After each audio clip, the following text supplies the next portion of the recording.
Hello and welcome to July 22nd. Alphas KR at 36%, but even more news. Stochastics minus 9.2 and the SPYs at 16%. Let's go look at that and get that out of the way. There it is.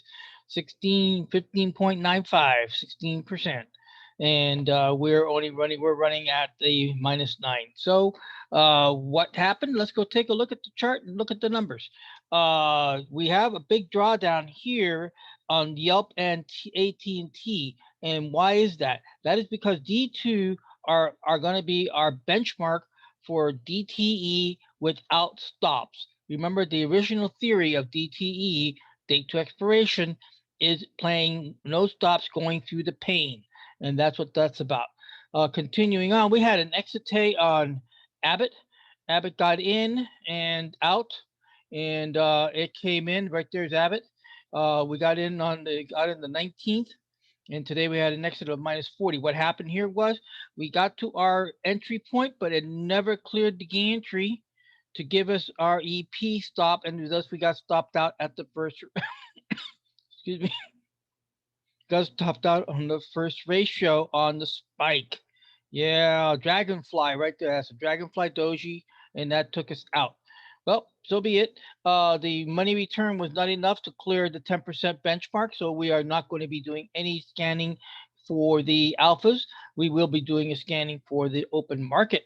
Remember, this is loss leaders or if you're working off a watch list, and this is the drawback of working off with a watch list. It closes you off from other market opportunities open wide. So you have to make a decision. Are you going to be a watch list trader or you're going to be a market condition trader? Okay, that said, and that's done. Let's go on now to our leader, KR. And here is KR at 36%. Where are you? There's KR right there. And there it is. There it is when it's coming down.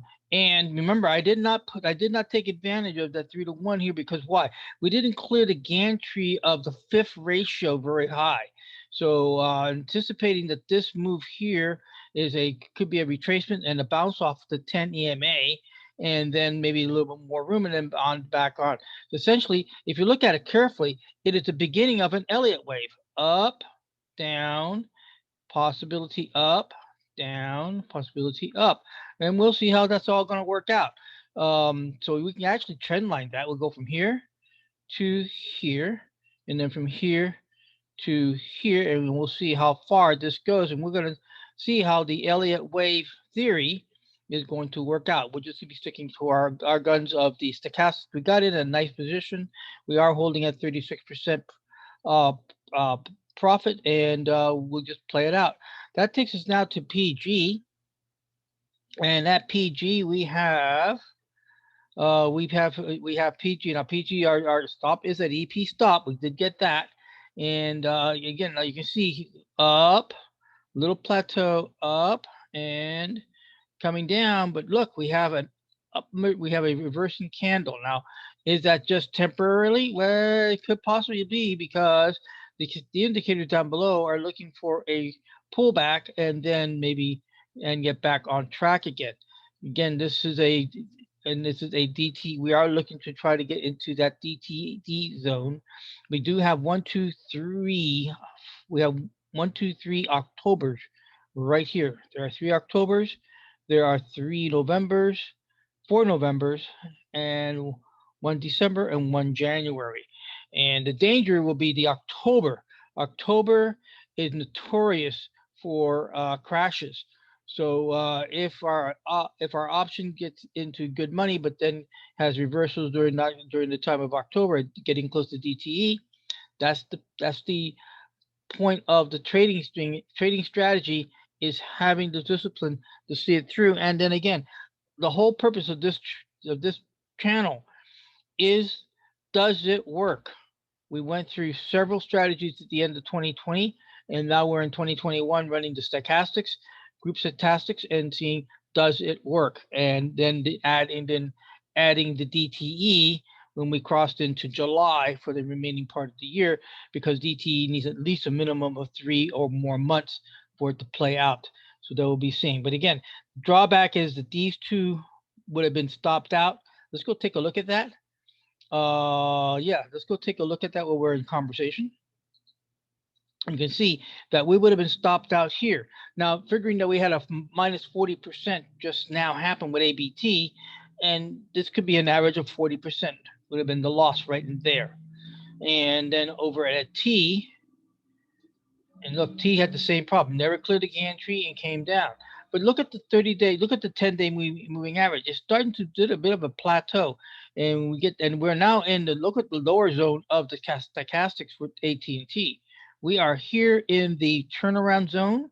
That's the 20 value line, and we're also here in the entering the sweet spot of RSI, and we just had a histogram turn green on the MACD down below.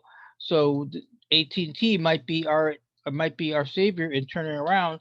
They're both running at 46%, and it's like I said, I put my money where my mouth is, and that's what we're going to try. We're going to go. We're doing this, and you can see it live in action. Win or lose, we'll find out. The ongoing discussion between my nephew Sean Takayoshi, invest with FIRE, financial independence, retire early.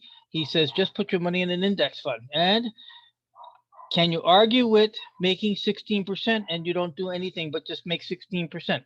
Pays a lot better than the banks. All right, that said, let's go back on track to get onto the last two positive positions, and that is Monster. And here at Monster, we have our entry, came up, dipped down, plateauing a little bit. We'll see if we can get a rally out of this base right here. And then that takes us to gold. And gold was really just we were up here, nice up here. But look, we're not getting some nice action. Crossed over the 10 EMA, but it's starting to make some momentum to the upside. All right, in the remaining minutes, let's go ahead to the scanner time. Yes, scanner time. So we'll come over to scanner. And we're going to go ahead, and since we don't have any money for the alphas, we're just going to go straight to market. So let's go ahead and load up our stochastic uptrend.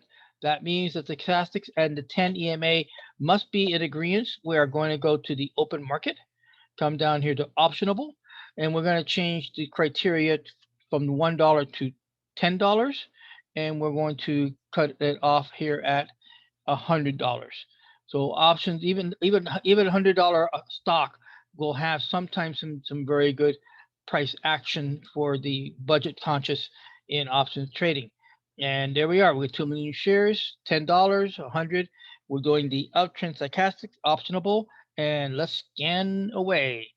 And we're going and going and going and going, and the answer is we have one. BST have no idea who they are, but they have 4 million in shares and it's $18. That should be a pretty good sweet spot. So let's go ahead and look at that. So now we'll go ahead and send that to the chart. And here is the chart right there. We're going to go ahead and Fibonacci that. There's the entry, and our stop is going to be the swing low. So that is going to be our